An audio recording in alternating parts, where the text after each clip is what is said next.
না হয় হলোই একটু রান্নাঘর নোংরা, কিন্তু আপনি যদি কাজ থেকে ফিরে এসে দেখেন আপনার জন্য রান্না করা রয়েছে, আপনাকে কষ্ট করে রাঁধতে হবে না, একটু না হয় রান্নাঘরটা পরিষ্কার করতে হলোই, সে তো আপনার নিত্যকার ব্যাপার, তাই না?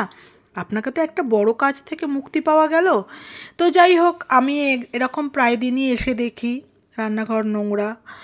তো কখনো কখনো আমার খাবার থাকে, আবার কখনো থাকে না, আমাকে করে নিতে হয়, বা আমার যা থাকে আমি খেয়ে নিই। তো আজকে ছিল যথারীতি চাউমিন করেছে, চাউমিন করার পর আমার জন্য রেখে দিয়েছে বিট্টু।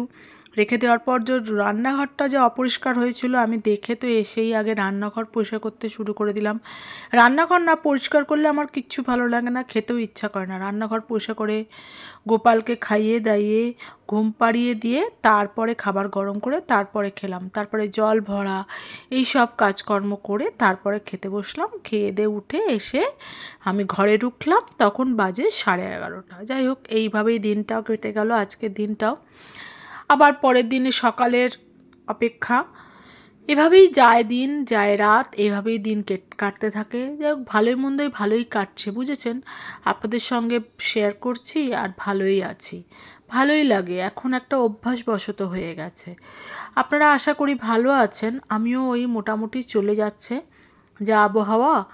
একদিন শরীর ভালো তো আর একদিন শরীর খারাপ। এই দেখুন, এখন আমি আবার ভালো করে রান্নাঘর চেক করে ফাইনালি এবার আমি ঘুমাতে যাব।